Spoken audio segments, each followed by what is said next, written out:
Hello friends, welcome to my channel English destination. आज हम लोग प्रोनाउन के नेक्स्ट पार्ट पढ़ने वाले हैं, रिफ्लेक्सिव प्रोनाउन। तो आइए इसी के साथ शुरू करते हैं और इसको समझते हैं। रिफ्लेक्सिव प्रोनाउन यानी कि जो काम हम खुद कर रहे हैं मतलब हिम सेल्फ, माई सेल्फ, हम अपने आप कर रहे हैं, हम अपना कार्य खुद कर रहे हैं। Exam definition: when the does of the action is the receive of the action is called a reflexive pronoun। कि कोई कार्य हम खुद कर रहे हैं और उसका प्रभाव हमारे ऊपर पड़ रहा है। कोई कार्य खुद कर रहे हैं और उसका प्रभाव हमारे ऊपर पड़ रहा है। जैसे himself, myself, herself, our self, itself, them self, yourselves are reflexive pronoun. कोई कार्य हम खुद कर रहे हैं, उसका प्रभाव भी हमारे ऊपर ही पड़ रहा है। तो एग्जाम्पल सेंटेंसेस से हम लोग समझते हैं थोड़ा।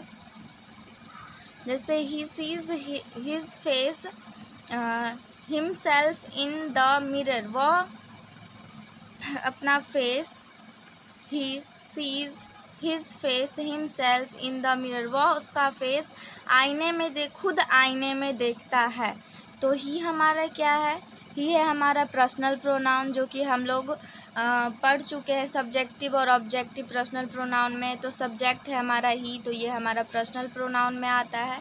और हिमसेल्फ यानी कि कोई कार्य का प्रभाव हमारे ऊपर, हम खुद कर रहे हैं और हमारे ऊपर ही प्रभाव पड़ रहा है कि हिमसेल्फ हमने किया है, तो इसका होगा रिफ्लेक्सिव प्रोनाउन। जैसे यहाँ है ना himself, myself, her self, इस सब में से कुछ भी रहे कोई भी सेंटेंस में, तो ये हमारा रिफ्लेक्सिव प्रोनाउन होगा।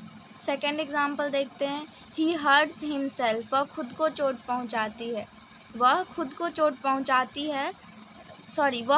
चोट पहुंचाता है। तो ही हमारा क्या है? ये हमारा पर्सनल प्रोनाउन है। हिमसेल्फ हमारा रिफ्लेक्सिव प्रोनाउन है कि प्रभाव उसके ऊपर ही पड़ रहा है, तो रिफ्लेक्सिव प्रोनाउन होगा ये। थर्ड है हमारा she herself goes to school. वह खुद स्कूल जाती है, तो सी हमारा है पर्सनल प्रोनाउन। हर सेल्फ हमारा रिफ्लेक्सिव प्रोनाउन है, तो ये हमारा रिफ्लेक्सिव प्रोनाउन होगा। आई थिंक कोई प्रॉब्लम नहीं होगा। एग्जाम्पल सेंटेंसेस साथ में लेके चलेंगे तो कोई दिक्कत नहीं होगा। Himself, myself, herself, our self, itself, them self, yourselves are reflexive pronoun. इन सब में से कहीं भी कोई भी दिख जाए आपको किसी भी सेंटेंस में, तो समझ जाइएगा कि रिफ्लेक्सिव प्रोनाउन है, कि कार्य हम ही कर रहे हैं और कार्य का प्रभाव भी हमारे ऊपर ही पड़ रहा है, तो क्या होगा? रिफ्लेक्सिव प्रोनाउन होगा। आई होप किसी को कोई प्रॉब्लम नहीं हुआ होगा। तो आइए इसी के साथ हम नेक्स्ट प्रोनाउन पढ़ते हैं, जिसका नाम है हमारा एम्पैथिक प्रोनाउन। एम्पैथिक प्रोनाउन यानी कि एम्पैसिस, जोरदार या बलदायक, मतलब काम कोई और कर रहा है और प्रभाव किसी और पे कर रहा है। एक्शन और रिएक्शन दोनों है इसमें। एक्शन भी है और रिएक्शन भी है। एक्शन वो है जिस पे प्रभाव नहीं पड़ रहा है, और रिएक्शन जिस पे प्रभाव पड़ रहा है। तो एक्शन और रिएक्शन दोनों है इसमें। तो एक काम कर रहा है और उस काम का प्रभाव किसी और पे पड़ रहा है, तो वही एम्पैथिक प्रोनाउन कह रहे हैं। एम्पैसिस जोरदार या बलदायक। जैसे कि ये हमारा इंट्रोडक्ट है, थोड़ा हम समझते हैं इसके बारे में, एम्पैथिक प्रोनाउन के बारे में। That pronouns which is use to show emphasis is called emphatic pronoun. मतलब कि जिस पे प्रभाव पड़ रहा है, इसमें जोरदार, बलदायक, एक्शन, रिएक्शन के बारे में ही हम लोग को जानना है कि कार्य कौन कर रहा है और प्रभाव किस पे पड़ रहा है। तो डेफिनेशन से हम लोग समझते हैं।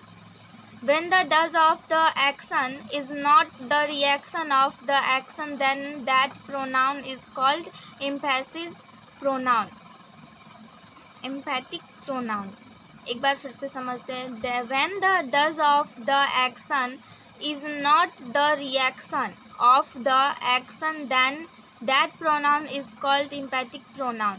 मतलब कि एक्शन और रिएक्शन दोनों का बात इसमें हो रहा। कार्य कोई और करेगा और प्रभाव किसी और पे पड़ेगा, तो वही समझाना चाह रहा है ये।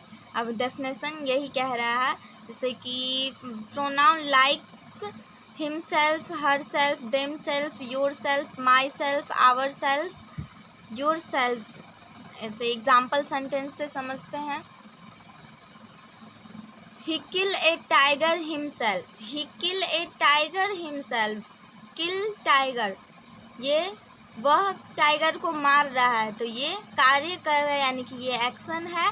और प्रभाव किससे पड़ रहा है, तो टाइगर पे पड़ रहा है, तो ये रिएक्शन है यानी कि इसके ऊपर प्रभाव पड़ रहा है। तो एक्शन और रिएक्शन यही कह रहा है कि ही किल ए टाइगर हिमसेल्फ। ही किल यानी कि ये हमारा कार्य करने वाला है और जिस पे प्रभाव पड़ रहा है वो हमारा टाइगर है, और हिमसेल्फ है हमारा एम्पैथिक प्रोनाउन। तो ये हमारा हिमसेल्फ है एम्पैथिक प्रोनाउन। तो यही कह रहा है इसमें कि जो कार्य कर रहा और उसका प्रभाव किसी और पे पड़ रहा हो तो emphatic pronoun. But next example हम लोग तो देखते हैं, they do their homework himself. अब यहाँ पे बात ये आ रहा है कि themself, they do their homework themself है, लेकिन ये हो रहा है रिफ्लेक्सिव प्रोनाउन। तो अब ये रिफ्लेक्सिव प्रोनाउन क्यों हो रहा है, क्योंकि देमसेल्फ तो इसमें भी है, लेकिन ये रिफ्लेक्सिव प्रोनाउन क्यों है। तो हम आपको अभी समझाए कि जो कार्य करे और कार्य का प्रभाव किसी और पे पड़े, और इस सेंटेंस में दे डू देयर होमवर्क हिमसेल्फ, कार्य भी यही कर रहा है और प्रभाव भी इसी के ऊपर पड़ रहा है। तो ये चीज़ हम किस में पढ़े हैं, रिफ्लेक्सिव प्रोनाउन में पढ़े हैं ना, कि कार्य भी खुद ही करे प्रभाव भी खुद ही के ऊपर पड़े। तो ये reflexive pronoun, they do their homework themself, तो ये रिफ्लेक्सिव प्रोनाउन होगा और ये हमारा एम्पैथिक प्रोनाउन होगा। थोड़ा सा लॉजिक है, ध्यान दीजिएगा, सब समझ में आएगा। The teacher has beaten the student himself last day. Teacher ये एक्शन कर रहा है यानी कि ये कार्य कर रहा है, टीचर कार्य कर रहा है, प्रभाव किसके ऊपर पड़ रहा है, तो स्टूडेंट के ऊपर पड़ रहा है। तो हिमसेल्फ हमारा क्या होगा, एम्पैथिक प्रोनाउन होगा। कार्य करने वाला शिक्षक है और प्रभाव किससे पड़ रहा है, तो विद्यार्थी पे पड़ रहा है, तो ये हमारा हिमसेल्फ एम्पैथिक प्रोनाउन होगा। आई होप समझ में आया होगा, कोई प्रॉब्लम नहीं होगा। आज के लिए इतना ही, दैट्स इट। फिर नेक्स्ट वीडियो में अगले पार्ट में मिलते हैं।